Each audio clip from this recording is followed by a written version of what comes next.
DJI Osmo Pocket 3 versus the Samsung S25 Ultra. I've had this for a few days. Tonight, I'm handing this over to my colleague so that he can get going with it. He's got another trip this weekend. So hopefully he'll be able to take advantage of this. Part of the motivation for some of the videos I put out on this channel over the last few days has been so that he's also briefed on what this camera can do, at least right off the bat. These are two very different use cases. You've got it in your pocket, you're ready to go, versus you want something reliable. That's really the key difference here.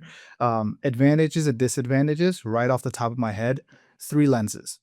There's it's hard to beat that 117 millimeter focal length. I use that a lot more than the 63 millimeter. I would say actually this is 4 lenses or 4 focal lengths that I can use effectively. I would say my most common use case is the 23 millimeter, then the 14, then the 117, then maybe the 63. Whereas on here you have the one wide angle, which seems like a 24-ish millimeter. And when you punch in, it becomes like closer to maybe a 40 or ish or 40 or 50-ish, 45-ish, something like that. It's a 2x zoom. So you really have 2 focal lengths here. Major advantage and convenience factor is the fact that this is light. I mean, they're both relatively small, so they fit easily in my pocket. But one of the things that made this really easy, just the audio factor, right? Taking that mic, the DJI wireless mic, it's charging right now, but I can put it on, turn it on, and it's already synced up. Is it following me? Yes. I'm going faster and faster, I guess. I still can't press my mic. I can't do that easily. I have to plug the mic receiver in and then turn on the mic. Whereas with this, it's ready to go. The other factor is Active Track. I really, really like Active Track. Now, it's not perfect, but it's better than not having it. There's this whole bit that I did with just took a run down to the local convenience store gas station, and the thing looked great. Also, ND filter. One of the things that so I got one of the ND filters here. As you can see, this is from Newer. It's a 1 to 5 stop ND filter. So especially on a sunny day, living in Houston, it's a beautiful sunny day today. That's why I kind of let the windows down. Got this nice light through the blinds aesthetic, but and it's gotten through the trees as well. So we got some of those shadows. But essentially, if you want to be able to maintain that shallower depth of field, you're going to need an ND filter, which is not bad. I got myself a kit here, and I realized there's a circular polarizer, there's a wide angle that gives you barrel distortion.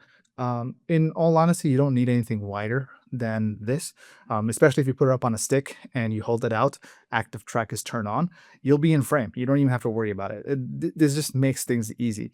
The thing that would make this better than what it is right now is, and I think it's actually great as it is. I don't see any real limitations on here. If they would allow us to bake in a LUT, that would reduce one more step.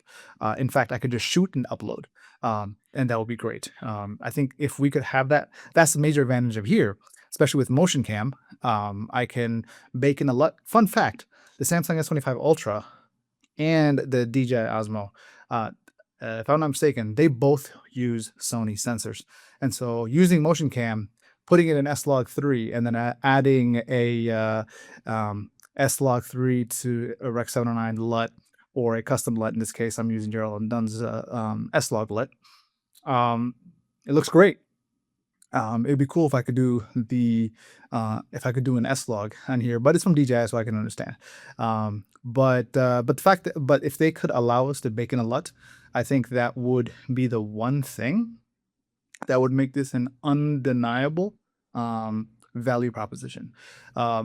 It would be cool for them to add a pro factor to this, in the sense of if they wanted, so maintain the single lens head as they have here, and also take the head from, say, the Mavic 4, and where you have the 3 cameras and 3 lenses, it'll be a bigger head, I would imagine, but it would still be convenient, still have all the major benefits that this has. And so, um, that would be a supercell for me. But in all, these are really 2 different devices. It's I think it's a good thing to have as a creator, one of each. S25 Ultra, one of the key downsides is, maintaining reliable long form video is not doable. Even the video that I did doing the first impressions, at some point I had to swap out the S25 Ultra, and put on, the Insta360 Go 3, because I was going outside. It's hot, like 100 degrees outside, Fahrenheit, and the phone was overheating. Right, I was getting drop frames and things like that. Now, I could have at some point attached a fan, but this is not convenient. This thing I recorded for nearly 30 minutes straight in 100-degree temperature, in direct sunlight, no issues, which is great.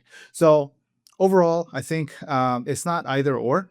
If you have a phone, great. Um, Use it to its maximum potential. This is easier than using the phone. Simple as that. Um, I could see myself adding this to my kit. We'll see how it goes with the Insta360 X5 because I still want to try that out a little bit longer since I'm going to be giving my colleague the Pocket 3. I'm going to be taking the X5 from him, running through that. And one of the things I need to decide is whether or not we're going to keep the X5 for the studio. Part of me is thinking, sure, it's good to have that in the kit. Another part of me is, do we really need it? So, anyway, let me know if you have any questions down in the comments below. I'll see you soon.